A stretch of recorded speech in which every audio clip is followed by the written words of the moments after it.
বইমেলায় ঘুরতে এসে আনন্দ পাবলিশার্সের স্টল ভিজিট করেও কিছু বই কিনতে পারলাম না। ওনাদের সব বইয়ের দামই যে হাজার ছাড়িয়েছে প্রায়।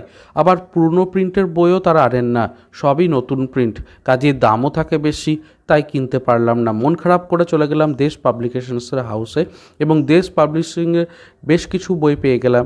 সমরেশ মজুমদারের নীল রহস্য থেকে শুরু করে বেশ কিছু ভূতের গল্পও রয়েছে। এনাদের বই মোটামুটি একটা রিজনেবল প্রাইসে পাওয়া যায় এবং ছাড়ও আমি ডিসেন্ট পেয়েছি, 20-22%। বেশ কিছু নতুন বইও কিনে নিয়েছি এই সুযোগে। বইমেলাতে ঘুরতে তো ভালোই লাগে, তবে বইমেলাতে বইয়ের দাম যখন এতটাই বেশি হয়, মধ্যবিত্ত পরিবারের ছেলে হিসাবে বই কেনাটা অনেক সময় দুষ্কর হয়ে ওঠে। তবে বই দেখতে ভালো লাগে, বই একটু নেড়ে ঘেটে বইটাকে একটু পড়লাম, সেই বিষয়গুলো কিন্তু মন ভালো করে, তাই বইমেলাতে ছুটে যাই বারবার। আদর্শ হিন্দু হোটেল থেকে শুরু করে একে একে বিভিন্ন বইগুলো যখন দেখি, মনটা কোথাও গিয়ে আবারও হারিয়ে যায় বই জগতে। তোমাদের কীরকম ফিলিংস হয় অবশ্যই জানিও। আর এই ভিডিওটা ভালো লাগলে চ্যানেলটাকে সাবস্ক্রাইব করো।